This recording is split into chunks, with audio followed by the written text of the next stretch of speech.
ജനിച്ചു കഴിഞ്ഞാൽ കുട്ടിയുമായുള്ള ബന്ധത്തിൽ നമ്മുടെ ഏറ്റവും പ്രധാനപ്പെട്ട ഉത്തരവാദിത്വം നേരത്തെ പറഞ്ഞ മുല കൊടുക്കലെന്ന്. മുലപ്പാൽ അള്ളാഹു മാതാവിന്റെ ശരീരത്തെ കുട്ടിക്കും വേണ്ടി ഉണ്ടാക്കി വെച്ചതാ. ആ കുട്ടിന്റെ അവകാശമാണ്. പാരന്റിങ്ങിന്റെ അടിസ്ഥാന പാടാണ്. പരിശുദ്ധ ഖുർആൻ രണ്ട് തവണ എടുത്തു പറഞ്ഞ കാര്യമാണ് മുല കൊടുക്കുക എന്നത്. അവിടെ നമ്മൾ മനസ്സിലാക്കേണ്ട ഒരു കാര്യം, അത്ഭുതകരമായ ഒരു ദ്രാവകമാണ് മുലപ്പാൽ എന്നാൽ. നമ്മൾ ബാക്കിയുള്ള ജീവികളുടെ മുലപ്പാൽ ഒരിക്കലും മനുഷ്യക്കുഞ്ഞിന്റെ മുലപ്പാലിന് പകരാവില്ല. അതെന്തുകൊണ്ടാ? ബാക്കിയുള്ള ജീവികളുടെ മുലപ്പാലിന്റെ ഇൻഗ്രീഡിയൻസ് നിങ്ങൾ എടുത്തു നോക്കി. അവിടെ പ്രോട്ടീൻ കൂടുതലുണ്ടാവും, കാൽസ്യം കൂടുതലുണ്ടാവും, കാർബോഹൈഡ്രേറ്റ് കുറവായിരിക്കും. മനുഷ്യന്റെ മുലപ്പാൽ എടുത്തു നോക്കി, കാർബോഹൈഡ്രേറ്റ് കൂടുതലായിരിക്കും, പ്രോട്ടീൻ കുറവായിരിക്കും, കാൽസ്യം കുറവായിരിക്കും. എന്താ കാര്യം? ബാക്കിയുള്ള ജീവികൾക്കെല്ലാം പ്രോട്ടീനാ വേണ്ടത്. എന്താ? മസിൽസ് ആണ് വളരേണ്ടത് ചെറുപ്പത്തിലെ. അതിന് എല്ലാണ് ബലം വെക്കേണ്ടത്, കാൽസ്യം വേണ്ടത്. മനുഷ്യന് കാർബോഹൈഡ്രേറ്റ്, തലച്ചോറ വളരേണ്ടത്. ഈ ഇൻഗ്രീഡിയന്റ് അടക്കം പഠിച്ചവൻ ആ രൂപത്തിലാ തന്നത്. എന്നിട്ട് നിങ്ങള് മുലപ്പാലോ അല്ലെങ്കിൽ കുപ്പിപ്പാലോ കൊടുക്കുമ്പോ കുട്ടിക്ക് കിട്ടേണ്ട അള്ളാഹ് നിങ്ങളുടെ ശരീരത്തിൽ, മാതാക്കളുടെ ശരീരത്തിൽ ഏർപ്പെടുത്തിയ സാധനം നിങ്ങൾ തടയാണ്. അവിടെ ശാരീരികം മാത്രമല്ല എന്നുള്ളതാണ് അത്ഭുതകരമായ കാര്യം. ഏറ്റവും പുതിയ അന്തസ്രാവ വ്യവസ്ഥയുമായി ബന്ധപ്പെട്ട പഠനങ്ങൾ കാണിക്കുന്നത്,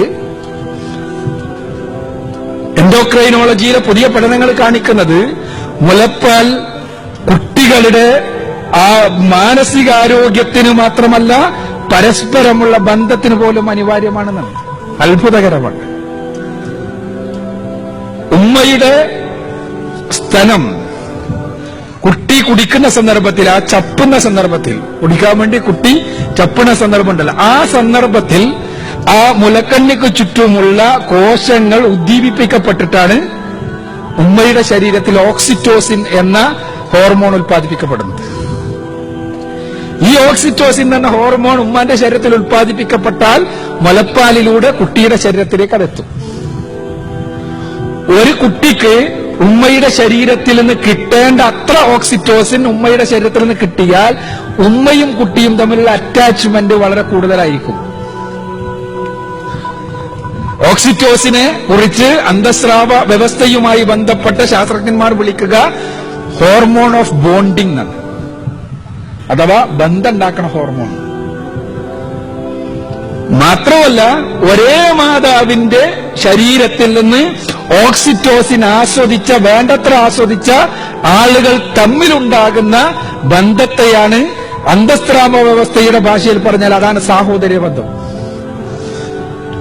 ഒരേ ഉമ്മയുടെ ശരീരത്തിൽ നിന്ന് കൂടുതൽ ഓക്സിറ്റോസിൻ കിട്ടിയ, ആവശ്യത്തിന് ഓക്സിറ്റോസിൻ കിട്ടിയ ആളുകൾ തമ്മിൽ സാഹോദര്യ ബന്ധം ഉണ്ടാകുന്നതാണ്. അത്ഭുതകരമാണ്.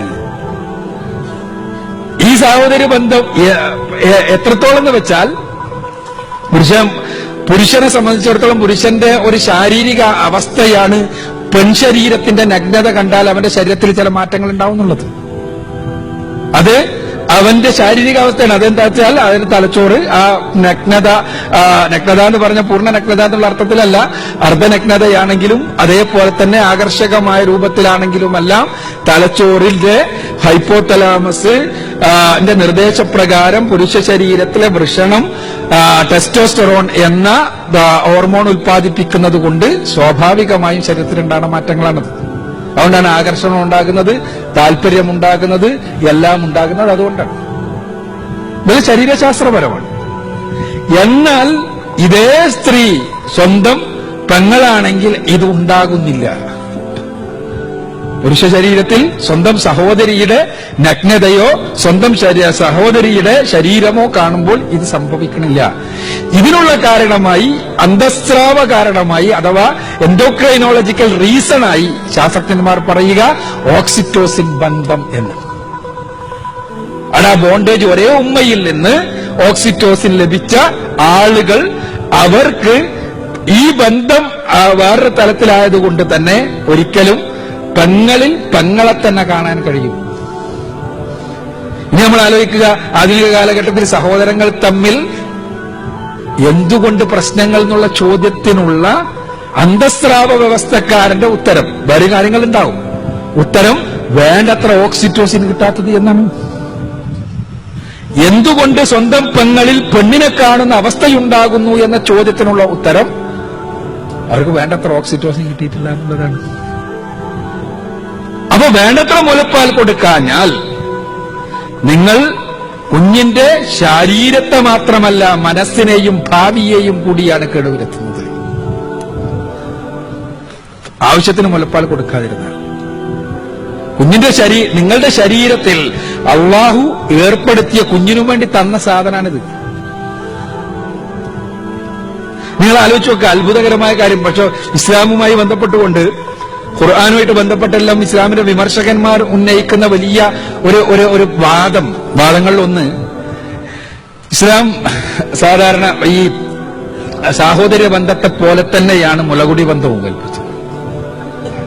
ഇപ്പോഴും കാണാം നിങ്ങൾക്ക് ഇന്റർനെറ്റിലെല്ലാം വളരെ മ്ലേച്ഛമായ ഭാഷയിൽ അങ്ങനെ അതിനെല്ലാം കളിയാക്കിക്കൊണ്ടുള്ള വർത്തമാനങ്ങൾ. എന്താന്ന് വെച്ചാൽ വേറൊന്നുമല്ല, അവർക്ക് പറയാനുള്ളത് മുഹമ്മദ് നബി സല്ലല്ലാഹു അലൈഹി വസല്ലമക്ക് വിവരമില്ലാത്തതുകൊണ്ട് അദ്ദേഹം വിചാരിച്ചത് പാരമ്പര്യം മുലപ്പാലിലൂടെയാണ് പകരുന്നതെന്ന്.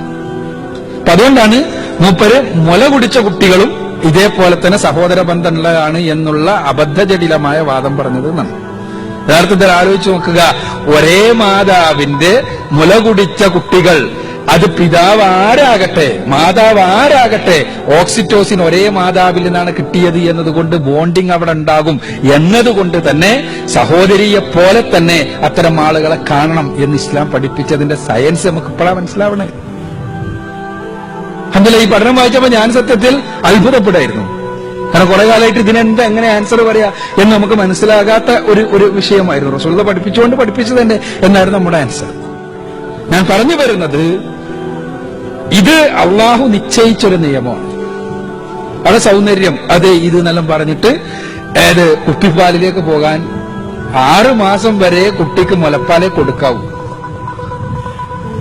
പിന്നെ മെല്ലെ ആഹാരങ്ങൾ കൊടുത്തു തുടങ്ങാം. പക്ഷേ ഒരു കാരണവശാലും കുട്ടിന്റെ അടുത്തേക്ക് പശുവും പാലോ ആട്ടുംപാലോ കൊണ്ടുപോയി കൂടാ. അത് ആട്ടിൻകുട്ടിക്ക് ഉണ്ടാക്കിയതാണുള്ള ആട്ടുംപാല്.